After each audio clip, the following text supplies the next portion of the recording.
de commencer ce culte, je voudrais excuser notre pasteur consulante, Joyeuse, qui est souffrante, n'a pas pu nous rejoindre ce matin, mais elle nous a envoyé toute sa liturgie et sa prédication. Donc les textes que vous allez entendre sont de sa main.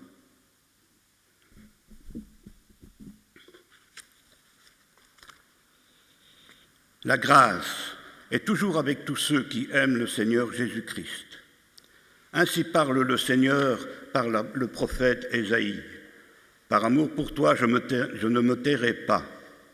Par amour pour toi, je ne resterai pas sans rien faire.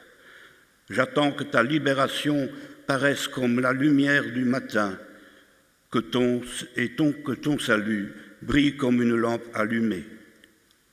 Que le Seigneur nous donne ce matin de vivre sa présence dans notre être tout entier et durant toute cette année et les années qui suivront. Amen. Et nous voulons chanter du cantique de la page 750, le 47-19.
Frères et sœurs, nous sommes venus pour nous retrouver ensemble et pour nous souvenir des bienfaits de notre Dieu, pour nous souvenir du message de Noël.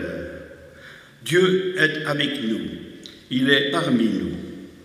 Aujourd'hui, en relisant le récit des noces de Cana, nous nous souviendrons de ce que Dieu veut être avec nous comme un invité dans notre vie, pour la rendre meilleure. Il veut participer à nos joies. Il veille même à ce qu'elles soient durables. Ce culte est donc destiné à nous fortifier, à renouveler notre joie parfois perturbée par divers événements, en glorifiant le Seigneur notre Dieu.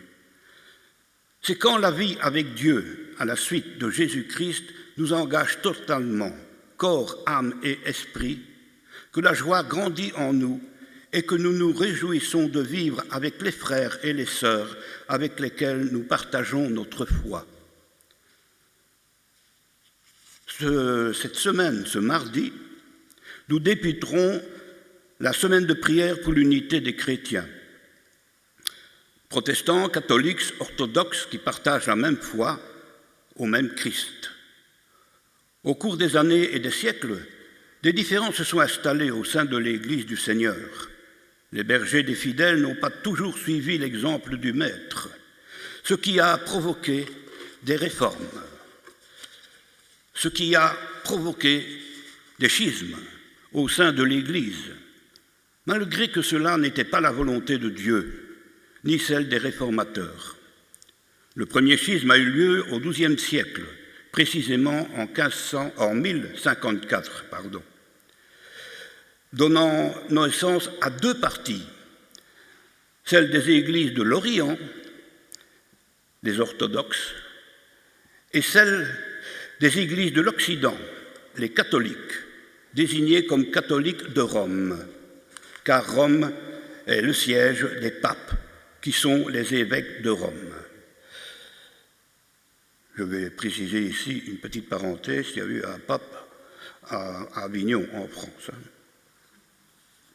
Désormais, le pape n'avait plus d'autorité sur les orthodoxes. Au XVIe siècle, c'est le grand schisme qui a eu lieu au sein du catholicisme, donnant naissance aux protestants et aux catholiques romains, dits de Rome. Depuis lors, l'Église ne cesse de se réformer. Alors, deviendrons-nous un jour une seule et même Église? Oui, bien sûr, au retour du Christ. Avant cela, nous prions pour que nous puissions vivre les différences dans la paix et le respect les uns les autres, et dans l'amour qui est le témoignage que nous appartenons vraiment à Dieu par le Christ. Louons le Seigneur. Chantez à l'Éternel un cantique nouveau. Chantez à l'Éternel, vous tous les habitants de la terre. Chantez à l'Éternel, bénissez son nom, annoncez de jour en jour son salut. Racontez parmi les nations sa gloire, parmi tous les peuples ses merveilles. La splendeur et la magnificence sont devant sa face. La gloire et la majesté sont dans son sanctuaire. Famille des peuples, rendez à l'Éternel gloire et honneur. Rendez à l'Éternel gloire pour son nom. Apportez des offrandes et entrez dans ses parvis. Prosternez-vous devant l'Éternel avec des ornements sacrés. Tremblez devant lui, vous tous, habitants de la terre. Dites parmi les nations, l'Éternel règne. Aussi, le monde est ferme. Il ne chancelle pas. L'Éternel juge les peuples avec droiture. Que les cieux se réjouissent et que la terre soit dans l'allégresse. Que la mer retentisse avec tout ce qu'elle contient. Que la campagne s'égaie avec tout ce qu'elle renferme. Que tous les arbres des forêts poussent des cris de joie. Devant l'Éternel, car il vient pour juger la terre. Il jugera le monde avec justice et les peuples selon sa fidélité. Et poursuivons notre louange par le cantique de la page 178. Tournez les yeux vers le Seigneur.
Écoutez ce que le Seigneur attend de nous.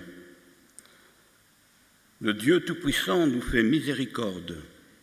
Il nous rétablit dans son alliance. Il nous pardonne nos ruptures avec nos frères et nous fait marcher vers la fête de la réconciliation. Voici ce que le Seigneur nous dit par le prophète Jérémie. Je t'aime d'un amour éternel. Aussi, c'est par amitié que je t'appelle à moi. Humilions-nous.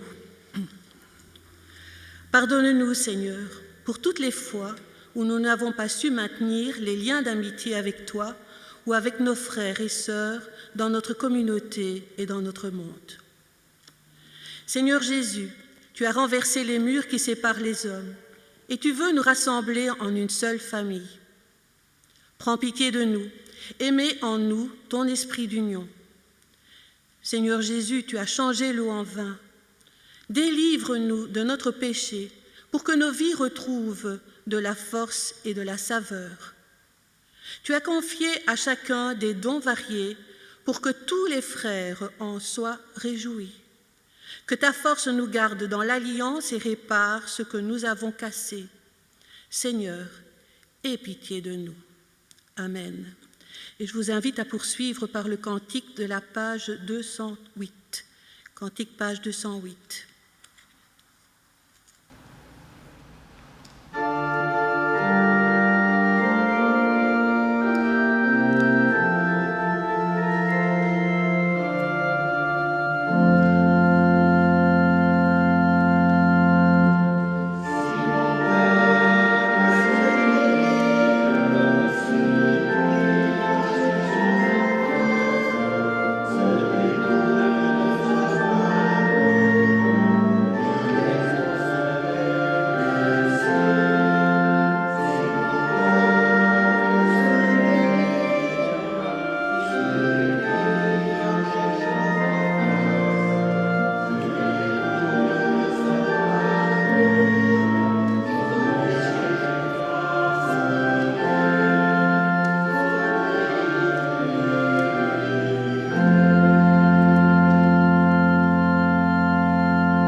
Recevons les paroles de grâce.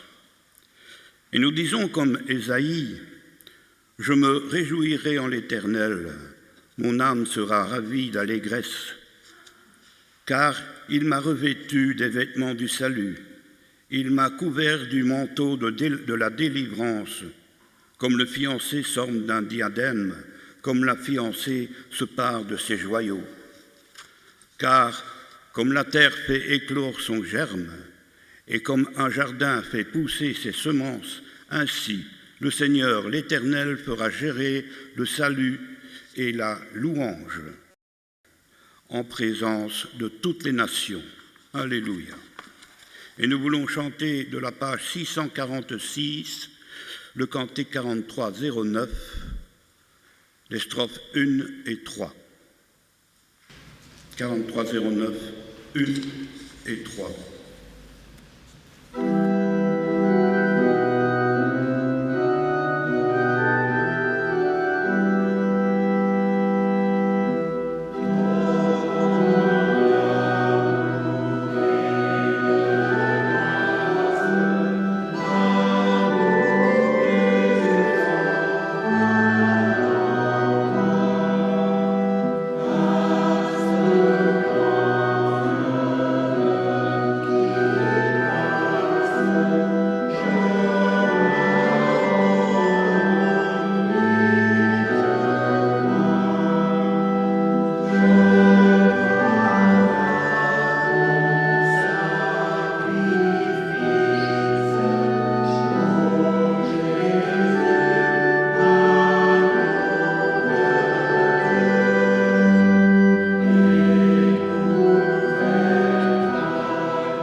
Et avant les lectures bibliques, nous voulons prier le Seigneur. Seigneur, tu es fidèle, même quand des destins compréhensibles nous laissent sans force, même quand les événements épouvantables nous révoltent, également dans les moments de nos désarrois et de nos épuisements.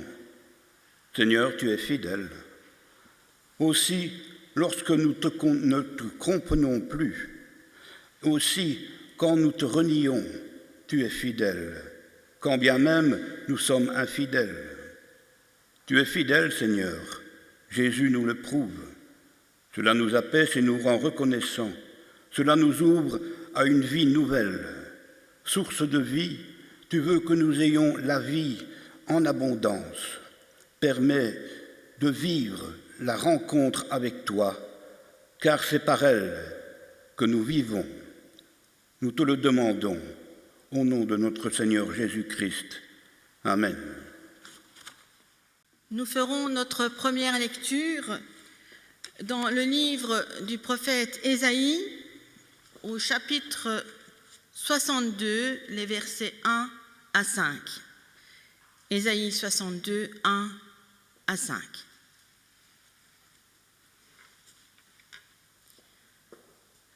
Par amour pour toi, Jérusalem, je ne me tairai pas. Par amour pour toi, Sion, je ne resterai pas sans agir.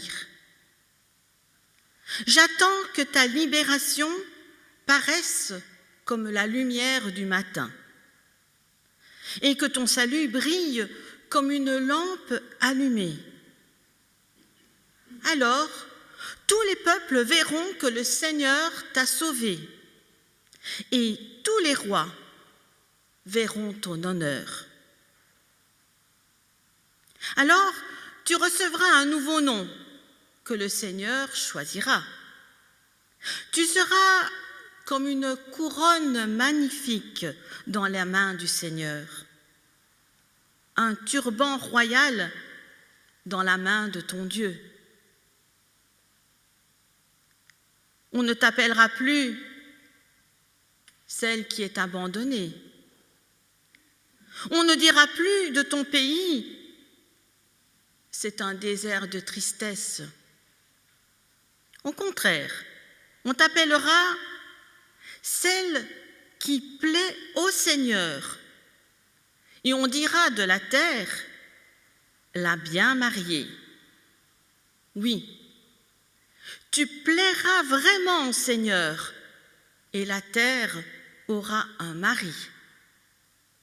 Comme un jeune homme se marie avec une jeune fille, ainsi, celui qui te reconstruit sera un mari pour toi.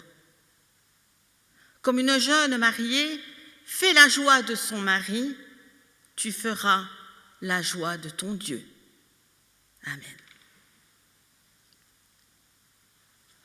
La seconde lecture sera lue par Jean-Yves. La seconde lecture biblique se fera dans l'Évangile selon Jean, chapitre 2, versets 1 à 11. Jean, chapitre 2, versets 1 à 11.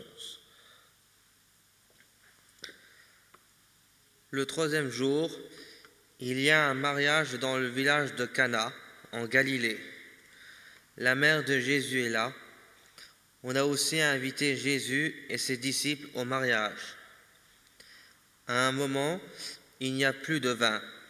Alors la mère de Jésus lui dit, « Les gens n'ont plus de vin. » Jésus lui répond, « Mère, qu'est-ce que tu veux ? Ce n'est pas encore le moment pour moi. » La mère de Jésus dit aux serviteurs, « Faites tout ce qu'il vous dira. » Il y a 6 grands récipients de pierre. Les Juifs se servent de l'eau qu'ils contiennent pour se rendre purs selon leur coutume. Dans chaque récipient, on peut mettre une centaine de litres. Jésus dit aux serviteurs, « Remplissez ces récipients avec de l'eau. » Les serviteurs les remplissent jusqu'au bord. Jésus leur dit, « Maintenant, prenez de cette eau et apportez-la au responsable du repas. Les serviteurs lui emportent. Le responsable du repas goûte l'eau qui est devenue du vin. Il ne sait pas où on a pris ce vin, mais les serviteurs qui ont pris de l'eau dans les récipients le savent.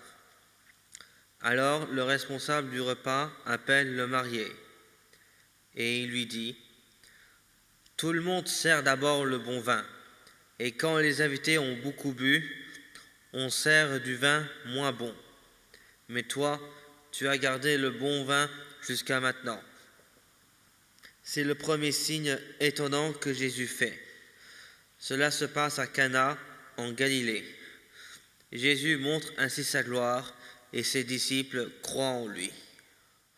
Je vous lirai donc la prédication préparée par Joyeuse. Voici le deuxième dimanche après l'Épiphanie. Petit rappel, ce mot signifie la manifestation de Dieu, son apparition, et en théologie chrétienne, il désigne la première révélation de Jésus le Christ à toutes les nations de la terre. Cette révélation est symbolisée par la venue et l'adoration des mages d'Orient, que complète la venue et l'adoration des bergers, symbolisant le peuple d'Israël. Cette manifestation de Jésus se vit aussi dans son baptême. Aujourd'hui, c'est à travers le récit des noces de Cana que je voudrais aborder la question de l'Épiphanie en méditant sur un thème qui est au cœur de ce récit, le thème de la transformation. Cette transformation sera évoquée selon deux axes. D'abord la transformation nécessaire, puis la transformation secrète.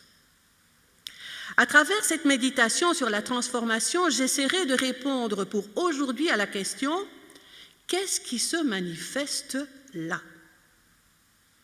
Premièrement, à Cana, se manifeste la nécessité d'une transformation, donc une transformation nécessaire. Au niveau du récit, c'est un texte des plus difficiles du Nouveau Testament, texte à aborder. Mais Joyeuse le classe aussi parmi les plus beaux. Si on lit attentivement le récit des noces de Cana, plusieurs détails sont frappants. Il y a d'abord cette histoire de vin qui manque. Pour le premier signe effectué par Jésus, beaucoup estiment que le Christ aurait plutôt dû commencer par un signe plus vital, tel que le pain, l'eau, la santé, la vie, une guérison. En effet, le manque de vin ne menace pas aucunement la survie des convives, ni même leur soif possible, puisqu'ils peuvent s'abreuver d'eau. Ceux qui pensent de la sorte oublient que le manque de vin ne menace pas la vie, mais il menace la fête. Il menace l'euphorie permise, voire offerte, et même prescrite aux convives d'une noce villageoise. Donc, il menace la répétition d'un hôte qui n'a pas su prévoir avec suffisamment de générosité la quantité de vin nécessaire. Et quand on sait l'importance que revêt l'hospitalité en Orient, la situation est bien grave. On comprend alors que la mère de Jésus, attentive et compatissante, puisse s'en émouvoir. Il faut faire quelque chose, pense-t-elle. Il y a nécessité. Que quelque chose se passe. Elle s'approche de son fils et lui parle de la situation. Il est un fait que lorsqu'un mariage se prépare et que les mariés ou leur famille ne disposent pas du nécessaire, cela relève du parcours du combattant. Mais notre Dieu a beaucoup de ressources. Il agit comme il veut et il poursuit un but afin de nous instruire et de nous faire grandir dans la foi. Rien qu'au niveau littéral, on voit que la nécessité ne relève pas du seul besoin physique et matériel, mais également de l'ordre social, culturel, voire religieux. L'intervention de Marie est donc à remarquer et à imiter, nous préoccuper des besoins de ceux qui nous entourent, de près ou de loin, avec la ferme assurance que cela plaira au Seigneur. En quoi la transformation est-elle encore nécessaire? Autrement dit, qu'en est-il sur le plan spirituel? Cette question nous touche de plus près encore que les autres, car finalement, pour faire vivre ce texte, il est indispensable que nous nous posions la question à nous-mêmes. Quel est le vin qui nous manque? Et qui sommes-nous dans cette histoire? À qui nous identifions-nous? Quel vin nous manque-t-il? En consultant le dictionnaire des symboles, on voit que la dimension symbolique du vin est très riche. Entre vie, connaissance, immortalité, mais aussi ivresse et donc danger, la palette est large. Mais il est plus intéressant pour nous, à la lecture de ce texte, de mener une introspection que de consulter un dictionnaire, même si parfois le dictionnaire nous aide. Cette introspection ne saurait être seulement égoïste. Elle ne saurait pas non plus nous donner des réponses simples et définitive. Quel est le vin qui nous manque? Qui manque à notre prochain? Qui manque à notre monde? Est-ce la vérité? Est-ce la justice? Est-ce la sagesse? Est-ce la foi? Est-ce la tolérance? Est-ce l'espérance? Est-ce le silence? Qu'est-ce qui nous manque? Est-ce la confiance ou la simplicité? Le pain quotidien pour tous? Le respect? L'estime de soi-même? Est-ce la bienveillance pour autrui? Est-ce la joyeuse bonté? Est-ce la fidélité et à nos frères, à Dieu et à nos frères et sœurs en humanité? Quel est ce vin qui manque à notre noce, à notre vie? Quel est ce vin nécessaire à notre joie évangélique? Il incombe à chacun de nous de laisser cette question descendre en lui-même et interroger sa vie. Mais cette question entraîne une seconde interrogation. Qui sommes-nous dans le récit de Cana? À qui nous identifions-nous? Concrètement, il n'y a pas 1000 solutions. Soit nous sommes du côté de ceux qui ignorent du début à la fin que le vin a manqué, et c'est à peu près tout le monde, à des degrés différents, ce qui n'empêche pas que tous les convives seront abreuvés de ce vin délicieux. Soit nous sommes du côté de ceux qui ont vu le manque, et c'est en premier lieu Marie, puis Jésus qu'elle alerte. Contrairement à ce que l'on pourrait penser, le manque de vin est tragique, du moins à ce niveau spirituel.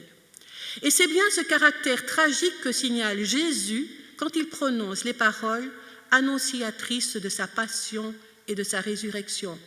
« Mon heure n'est pas encore venue ».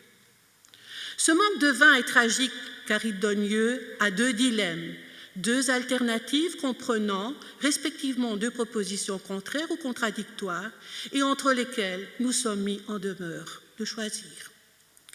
Le premier dilemme se compose de deux propositions. Faut-il dire que le vin manque ou faut-il faire comme si on ne voyait pas qu'il y a un manque? Ainsi, dans la Bible, celui qui acquiesce de voir le manque et qui alerte les autres à propos de ce manque, c'est le prophète. Et nous savons bien qu'en remplissant sa mission, le prophète risque toujours de n'être pas compris ou même d'être rejeté et parfois menacé dans sa vie. Le prophète, c'est bien celui qui alerte sur le manque de vin, autrement dit sur le manque de vérité, sur le manque de justice, sur le manque d'amour, sur le manque de confiance, sur le manque de fidélité à Dieu. Dans le récit de Cana, c'est Marie qui joue ce rôle prophétique. Et on voit comment elle se fait rabrouer par Jésus et comment elle ne se laisse pas démonter. Un prophète ne doit pas se laisser démonter. Mais on peut aussi choisir de ne pas voir le manque ou les manquements fondamentaux qui mettent la vie, le monde, le cœur, l'âme, le prochain, l'homme en péril. On peut se voiler la face, mettre sa tête sous l'aile, minimiser les risques, penser que tout ira mieux demain. Et parfois cela marche, car heureusement, il arrive que Dieu vienne combler nos manques sans que nous n'y participions en rien. Ainsi en va-t-il dans notre récit à propos des bénéficiaires du vin servi. Ceux-ci remarquent seulement que le breuvage était encore meilleur que le précédent. Le deuxième dilemme présente deux propositions. Faut-il agir ou ne faut-il pas agir? Les paroles de Jésus, en apparente contradiction avec ce qu'il va faire, peuvent faire penser qu'il est traversé par ce second dilemme, cette seconde dilemme alternative. Femme, qu'y a-t-il entre toi et moi? Mon heure n'est pas encore venue. Face au manque de vin, faut-il agir maintenant ou non? Bien sûr, il faut agir, pensons-nous. Mais quand ce manque est une sorte de puissant fond, quand ce manque est le manque de tout ce que nous avons cité tout à l'heure, pas seulement le pain, mais la vérité, la justice, la confiance, l'espérance, la fidélité. Quand ce manque n'est pas seulement d'ordre matériel, mais de nature profondément spirituelle et éthique, comment agir? Quelle action mener? Qui sommes-nous au fond pour espérer transformer l'eau en vin? Dans un monde devenu complexe comme le nôtre, la question de l'action juste et la meilleure possible ne saurait être simple. Il est question naturellement de tous ces gestes quotidiens d'amour, de tendresse, de partage que nous essayons de vivre, dont nous savons qu'ils ne sont pas faciles à poser, mais qu'ils sont tout aussi importants, malgré tout, pour combler les vies autour de nous. Mais il s'agit aussi de cette transformation présentée comme nécessaire dans le récit de Cana. Que devons-nous transformer aujourd'hui pour que le vin ne manque pas ou qu'il manque moins? Et comment le faire?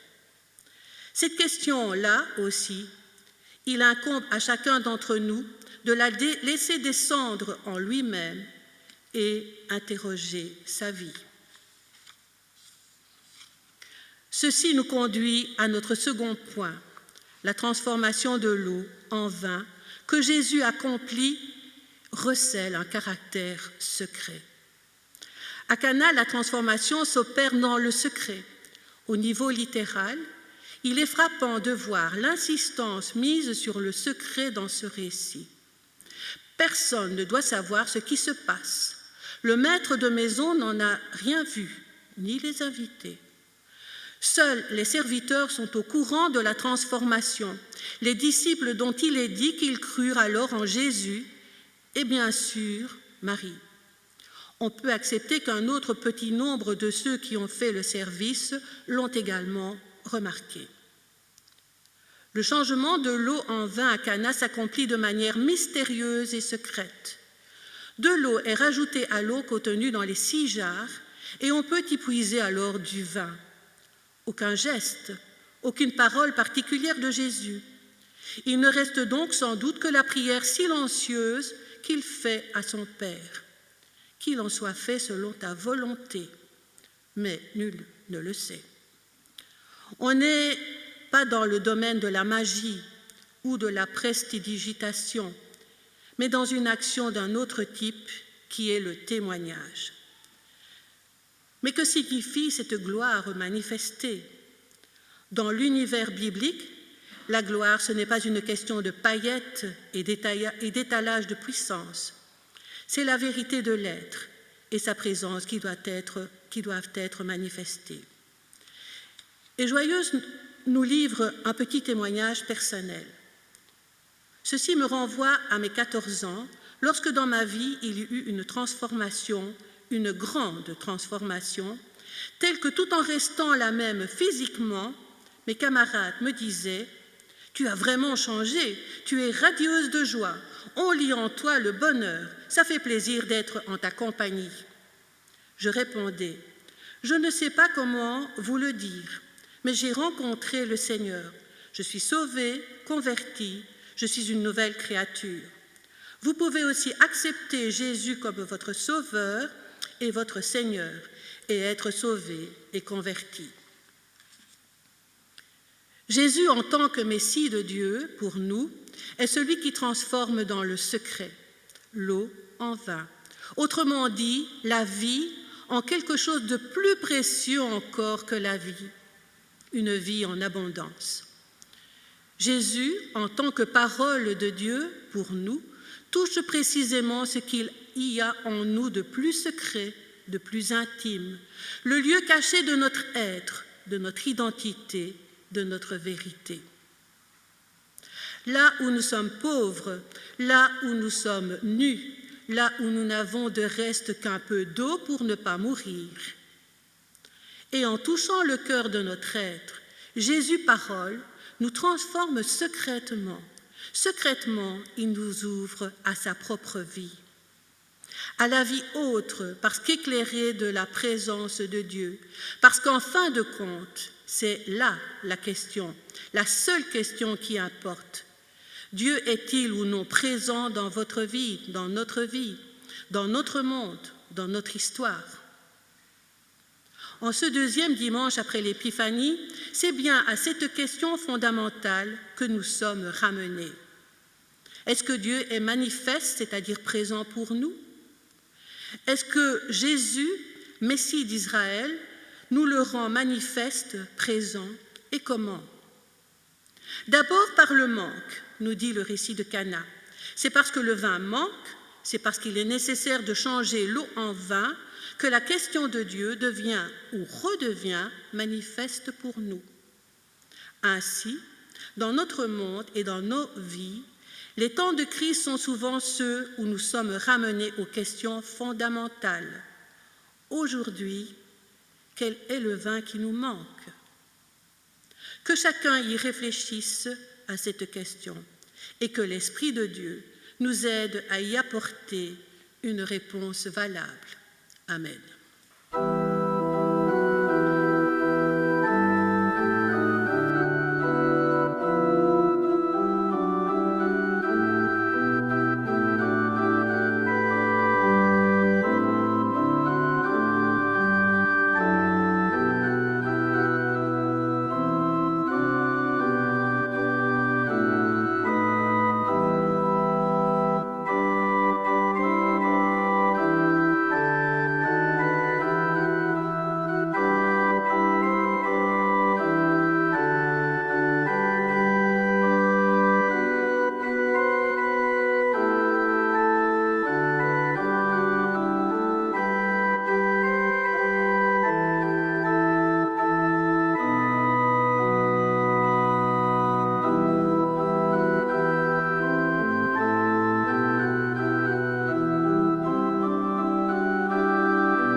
Prions.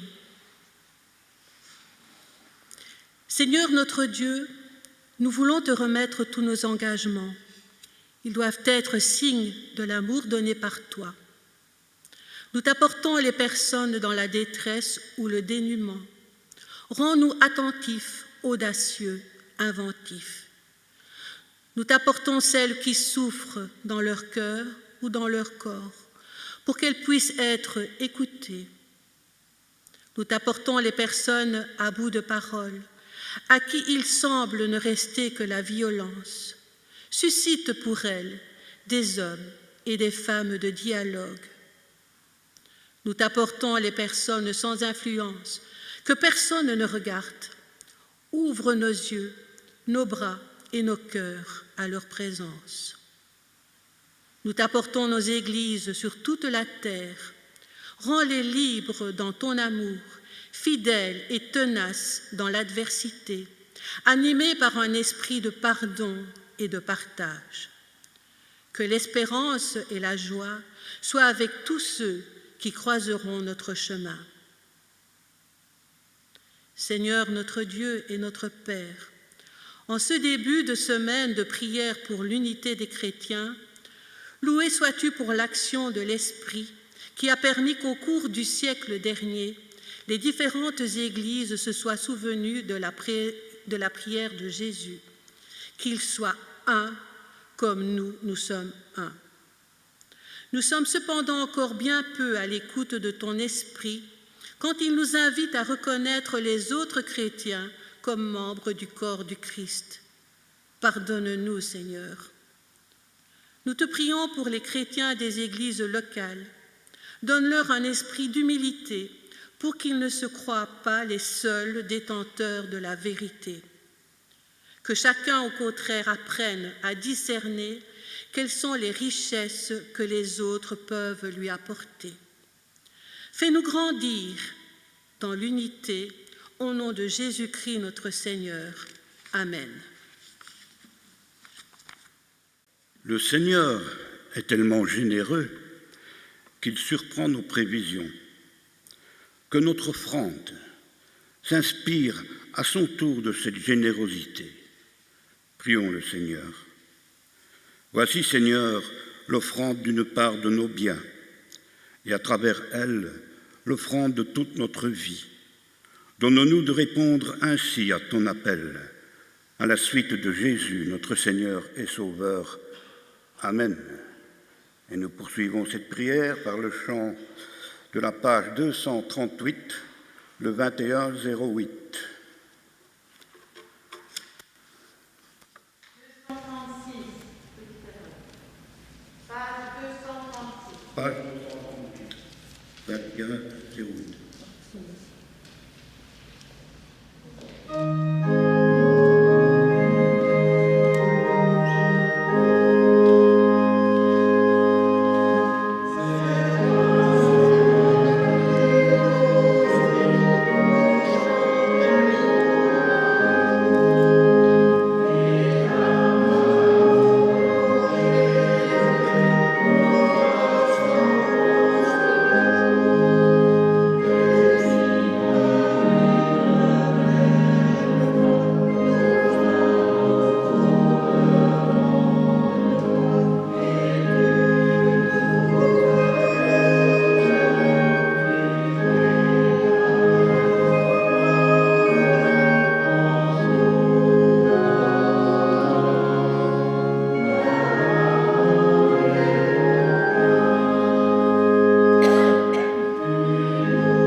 Que la paix du Seigneur soit avec nous tous. Pardonnons-nous mutuellement, comme Dieu nous pardonne en Christ. Nous disons merci pour Jésus-Christ.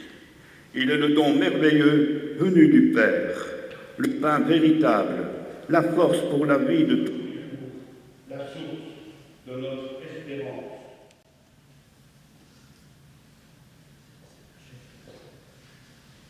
Dieu notre Père, tu nous rassembles, nous sommes devant toi. Nous te disons merci. Oui, louange à toi, Dieu de la promesse. Louange à toi, parce que tu as envoyé ton Fils pour conclure avec tous les humains une alliance nouvelle et éternelle. Jour après jour, tu illumines nos vies, car quand Jésus nous invite à sa table, c'est pour nous faire entrer dans ton royaume. Voilà pourquoi nous sommes dans la joie. Amen. Faisons silence devant le Seigneur. Quelques heures avant de se laisser élever sur une croix pour nous attirer tous dans l'universelle communion de l'amour, Jésus prit le pain. Et après avoir rendu grâce, il le partagea et le leur donna en disant « Prenez, mangez, ceci est mon corps. » Et a aussi pris la coupe et rendu grâce. Il la leur donna en disant « Buvez-en tous, car ceci est mon sang, le sang de l'alliance qui est répandu pour la multitude, pour le pardon des péchés. Je vous le dis, désormais, je ne boirai plus de ce fruit de la vigne, jusqu'au jour où je le boirai à nouveau avec vous dans le royaume de mon Père. Amen. » Prions. Comme le vin au jour de la noce de Cana, Seigneur, la joie vient souvent à manquer en nous. Tu sais notre pauvreté, tu connais nos manques, et tu réponds à nos attentes. Voici le vin nouveau de ton alliance, confirmé par le sang répandu une fois pour toutes. Voici le pain qui donne la vie à l'être spirituel et le fait croître et agir avec toi. Voici pour préparer les noces de l'agneau, un avant-goût de la fête éternelle. Tu nous invites à participer au rayonnement de ton amour. Alléluia. Voici le pain de la route et le pain de la fête. La table de partage est dressée. Le Seigneur la préside. Mais vous qui avez faim d'espérance, venez. Vous qui avez soif de réconciliation, venez. Le Maître est là. Il nous attend tous. Il a tout accompli et tout est prêt. Venez.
Elle est la communion au sang du Seigneur Jésus-Christ.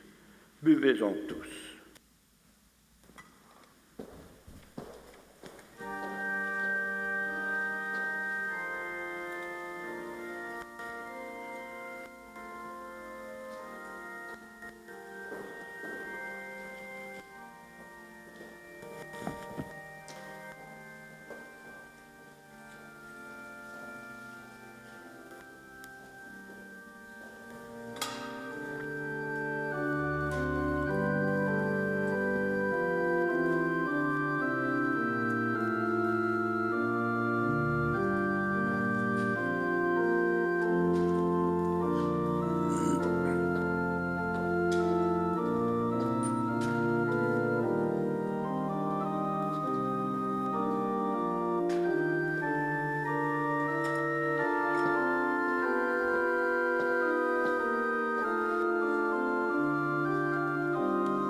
Manifestons notre reconnaissance. Béni sois-tu, Dieu notre Père, pour tous les signes que tu nous donnes, pour le pain et le vin qui rappellent le corps et le sang de Jésus. Béni sois-tu parce que tu as renouvelé ton alliance. Béni sois-tu parce que tu ne cesses de répandre tes dons dans ton Église, sans tenir compte des barrières que les dénominations élèvent entre elles. Béni sois-tu pour ta présence qui nous fortifie et nous guide. Béni sois-tu aujourd'hui et toujours.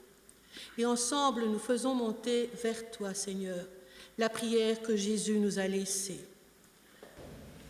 Notre Père, qui es aux cieux, que ton nom soit sanctifié, que ton règne vienne, que ta volonté soit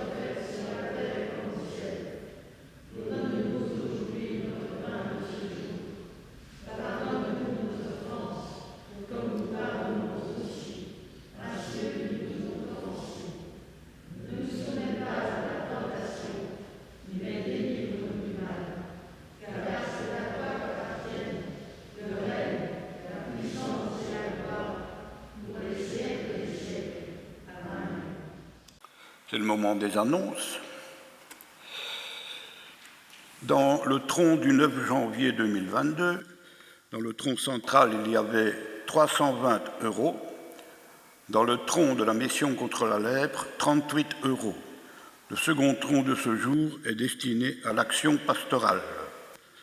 Ce tronc-là, nous en reparlerons parce qu'il va être très utile dans quelques mois. Quelques dates. Le prochain consistoire se déroulera le vendredi 4 février 2022 à 9h30, ici dans nos locaux bien sûr. L'interconsistoire du pôle 1, Boussu-Dour-Cargnon, aura lieu le 1er février 2022 à 19h au temple de Dour. La Diaconie, le 27 janvier, organise une diacomésion chez Christiane à 14h30. Je regarde Christiane, je suppose qu'elle est au courant. Sinon, tu l'es.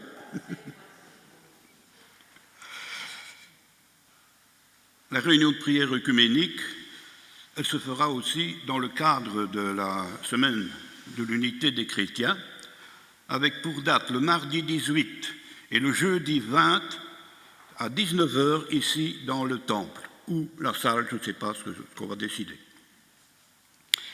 Le vendredi, réunion de prière œcuménique à 14h ici. Et le samedi 22, ici, toujours dans notre temple, une réunion œcuménique pour finaliser cette semaine d'unité des chrétiens, le 22 à 17h. Et pas à 19h, à 17h. Je vous le dis maintenant, prenez-en note parce que c'est la dernière annonce que je fais pour cette semaine d'unité des chrétiens. Alors, ce dimanche après-midi, à 15h, aura lieu notre étude biblique qui sera la suite de celle qui avait été commencée avec Christian Bouillon sur le racisme en général dans nos églises. Voilà. N'oubliez pas la manne de Noël.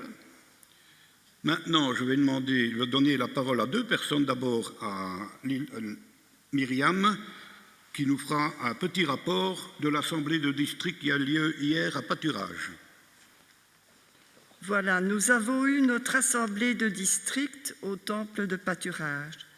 Monsieur Christian Bouillon nous a conduits dans la méditation, ayant pour thème le psaume 23 et l'histoire de notre région. Le quorum étant atteint, nous avons approuvé le PV de la dernière réunion.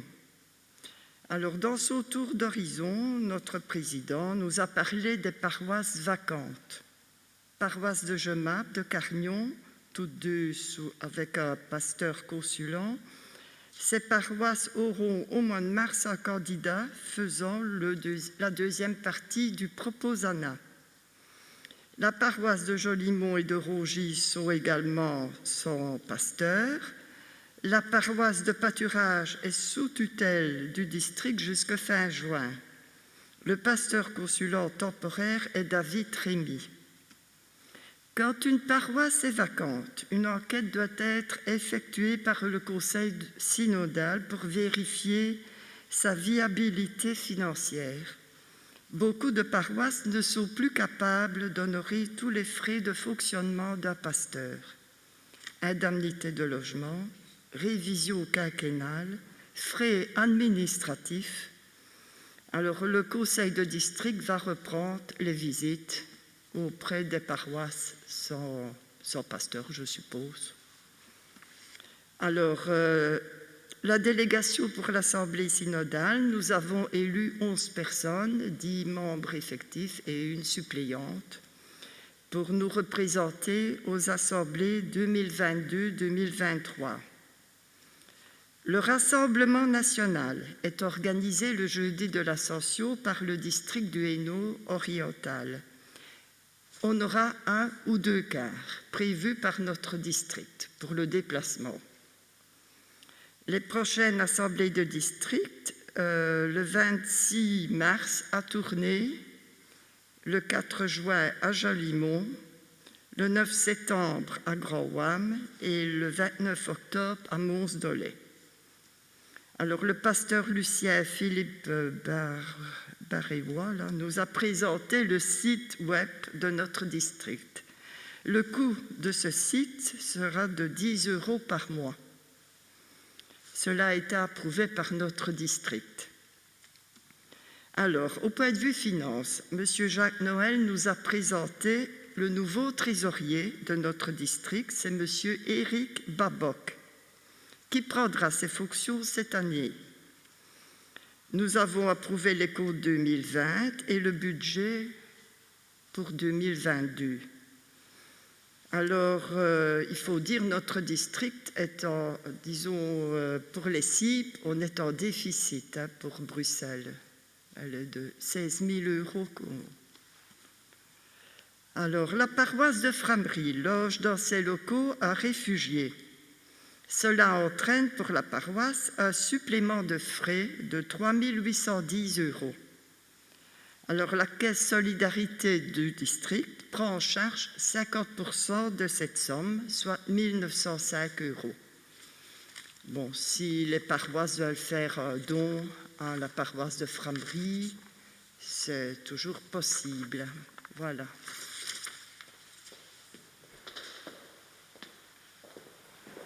Merci Myriam. Je vous invite à vous lever pour recevoir l'exhortation et la bénédiction du Seigneur. Aujourd'hui encore, Dieu nous a offert le renouvellement de notre foi et de notre espérance. Nous allons maintenant retourner chez nous. Gardons nos contacts avec lui et avec nos frères et sœurs. Et nous pourrons alors poser des actes, donner des signes, montrer que Dieu est présent parmi nous, source de vie et de joie. Une chose est sûre, disait l'apôtre Paul, la grâce est avec tous ceux qui aiment notre Seigneur Jésus-Christ. Allez en paix, sûrs qu'il comble les vallées de nos manques et qu'il aplanit les montagnes de nos soucis. Que Dieu vous bénisse. Amen. Et nous chantons, pour terminer ce culte, à la page 751, le cantique 47-20.